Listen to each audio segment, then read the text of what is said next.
Hi, this is Cowboy Don coming to you live and direct. Well, it's actually recorded. But I'm here to talk to you about the theta wave of the brain. Research has finally discovered through a lot of studies, but especially those at Duke University out in North Carolina. And what they found out is that the electrical impulse of the brain is in varying frequencies. There's the beta wave, and that's when you're fully awake and focused and looking at something and really trying to take it in. Then there's the alpha wave, and you're just kind of in a relaxed state, and your mind is just kind of open to whatever's going on, and you might even be, just thinking about other stuff, but people are talking to you. Then there is the delta state, and that's where you are totally gone, laying down. You could be snoring. There might be battery acid dripping out, going onto the pillow and staining the pillowcase and sheets. That is the best sleep there is. In fact, in that delta state, human growth hormone is increased, they estimate, by about 30%.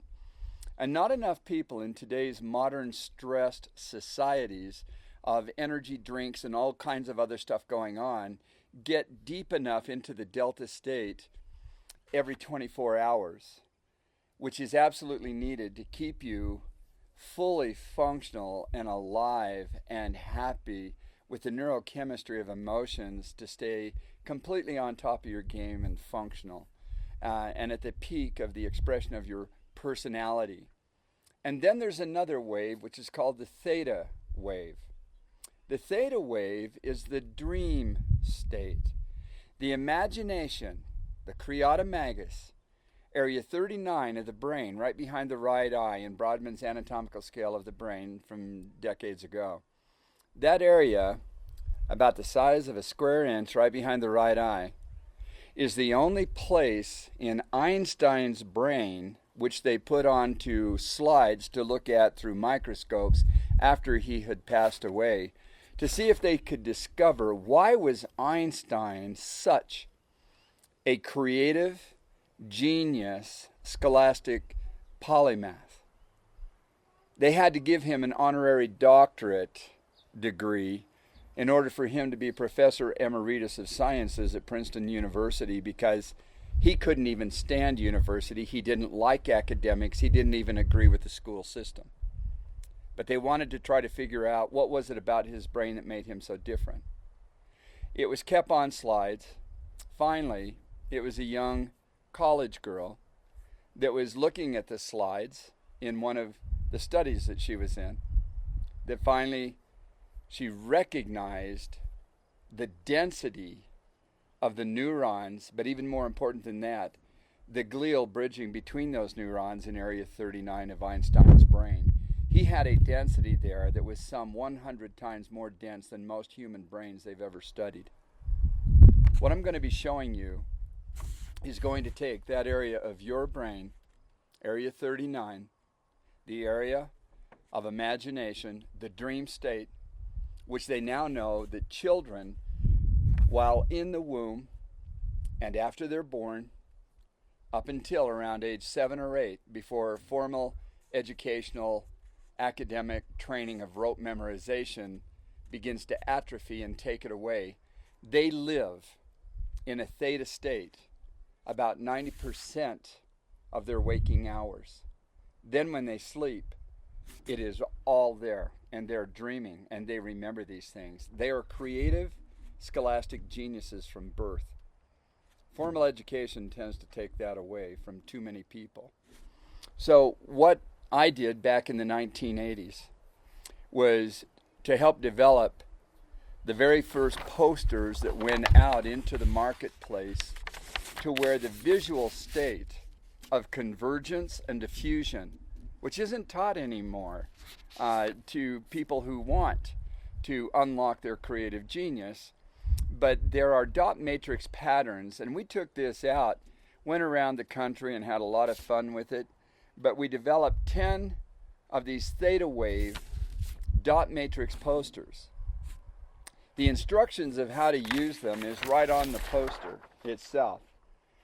This particular one we call meditation audi visites, which was an ancient phrase in Latin that meant hear, see, and be silent.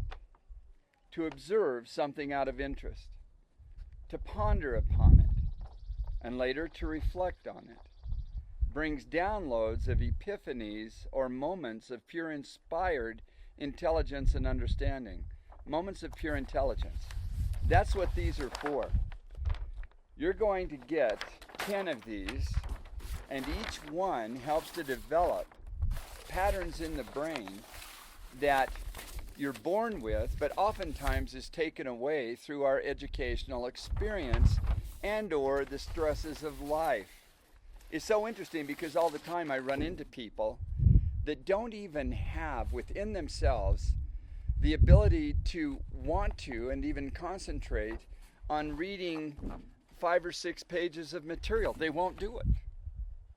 And yet that reading process and picturing and imagining what it is that the writer of those words was trying to get you to see is an important part. But pushing that aside, you can get all of your natural innate scholastic skills and ability back by taking these 10 theta wave posters and practicing with them. But distance is key. In fact, we'll be sending to you an 8.5 by 11 sheet where as you look at it, you will see E equals MC squared. The reason we're having that size is for those of you that can't see this and it doesn't work. We have done this with people with one glass eye. Optometrists and others will tell you no one can have stereoscopic vision if they only have one eye. Guess what? Every one-eyed person that has ever practiced this with this little sheet where you poke a hole in the very center and you look through the hole with one eye or both eyes if you have two at something in a distance that is about the length of your body away through the little hole, and you focus on it, and all of a sudden right here the peripheral vision and the visual cortex, as all of this information goes across the ocular chiasma in the brain, it'll bring up this image. Once you can see that, then you begin to practice convergence of the eyes, which is going cross-eyed with intention, and or diffusion, which the eyes move apart slightly. And you'll read about and experience all of this, but the beautiful part of this whole thing is that then you get to view it practicing distance away from these posters. In the very beginning, just stand one arm length away. Get used to it. Get used to everything you're going to be seeing on there. And the more you look at it, the more stuff's going to come up and you're going to see. There are things there that you typically won't see in your first experiences with it. But as the brain starts to put it together, you'll see it. Then you go into convergence and it'll look like a hole in the picture. Then you go into diffusion, it'll lift back out right into your face. And practicing these both modalities of this, but then stepping back further. Not just the length of your arm, but getting to where you can see these things clearly and fully. The distance of the length of your body. And then twice the distance, the length of your body.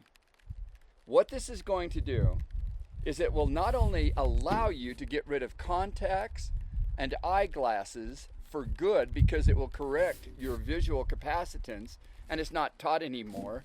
It's a multi-billion-dollar annual industry to sell people glasses and contacts and laser surgery. You can get rid of all of that with these posters and understanding that orange foods, especially carrots, target the eyes and the functional vision of the brain. You're going to love this. I'm excited to have developed this clear back in the 1980s, and it's really wonderful for me to be able to bring it back. Thank you.